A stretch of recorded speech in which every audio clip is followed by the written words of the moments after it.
అమరజీవి పొట్టి శ్రీరాములు ప్రాణత్యాగ ఫలితంగానే తెలుగు రాష్ట్రం అవతరించిందని రాష్ట్ర సాంఘిక సంక్షేమ శాఖ మంత్రి డోలా శ్రీ బాల వీరాంజనేయ స్వామి అన్నారు.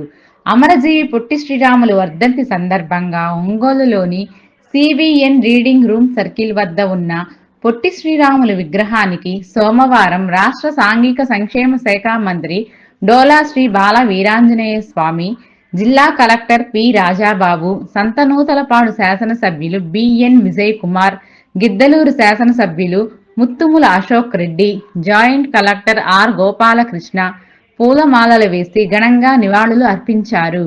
ఈ సందర్భంగా మంత్రి శ్రీ బాల వీరాంజనేయ స్వామి మాట్లాడుతూ, తెలుగు భాష మాట్లాడే ప్రజలందరికీ ప్రత్యేక రాష్ట్రం కావాలని 58 రోజుల ఆమరణ నిరాహార దీక్ష చేసి ప్రత్యేక రాష్ట్రాన్ని సాధించారన్నారు.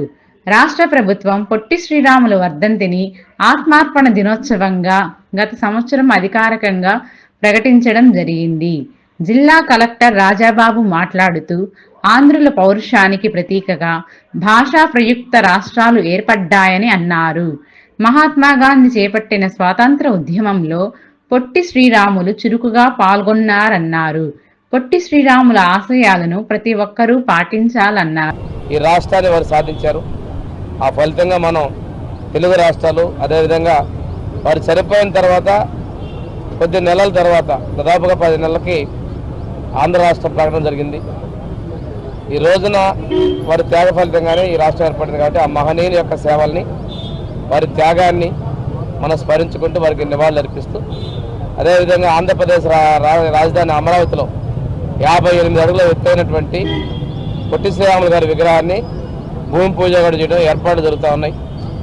ఇది ఆ మహనీయుని యొక్క త్యాగానికి చిహ్నంగా అమరావతి రాజధానిలో ఉంటుందని చెప్పి తెలియజేసుకుంటూ, వారికి అంత గుర్తింపునిస్తూ వారి యొక్క ఆత్మార్పణ దినోత్సవాన్ని అధికారికంగా నిర్వహిస్తున్నటువంటి ఎన్డీఏ ప్రభుత్వానికి నేను ధన్యవాదాలు తెలియజేస్తాను. అందరికీ నమస్కారం.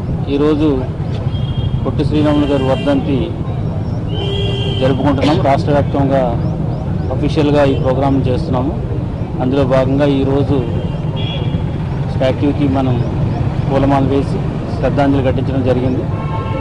సో పొట్టి శ్రీరాములు గారి యొక్క పట్టుదల, తర్వాత ఆంధ్రుల యొక్క పట్టుదల దేశమంతా వ్యాపించేలాగా మనకి ఆయన విస్తరింపజేశారు.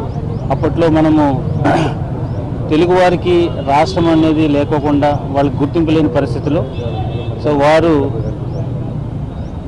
నిరాహార చేసి ఆంధ్రుల యొక్క పౌరుషాన్ని and at the same time వాళ్ళ యొక్క ఆకాంక్షని తెలియజేయడం జరిగింది. దాంతోపాటుగానే మనకి భాషా ప్రయుక్త రాష్ట్రాలు ఏర్పడడానికి అవకాశం దొరికింది. అదొకటే కాదు, గాంధీ గారితో వారి స్వాతంత్ర ఉద్యమంలో ఎంతో పాటుపడటం జరిగింది. అండ్ రూరల్ డెవలప్మెంట్ గురించి కూడా ఆయన ఎక్కువగా శ్రద్ధ చూపించడం జరిగింది. గాంధీ గారి యొక్క ఆలోచనలతో, అదేవిధంగా స్వతంత్రం సమరయోధుల యొక్క త్యాగాలతో ఈరోజు భారతదేశం ఏర్పడటంలో కానీ, భాషా ప్రయుక్త రాష్ట్రాలు ఏర్పడటంలో కానీ ప్రముఖమైన పాత్ర పోషించినటువంటి వ్యక్తి మన పొట్టి శ్రీరాములు గారు. వారికి ఘన నివాళులను అర్పించుకున్న ఈరోజు జరిగింది. సో అందు సందర్భంగా ప్రజలందరికీ కూడా తెలియజేసేది ఏంటంటే, ఆంధ్రుల యొక్క గొప్పతనం, ఏ ఆశయాలతో ఆయన ఈ రాష్ట్రాన్ని సాధించారో ఆ ఆశయాలను మనం అందరం కూడా సాధించుకోవాలని సందర్భంగా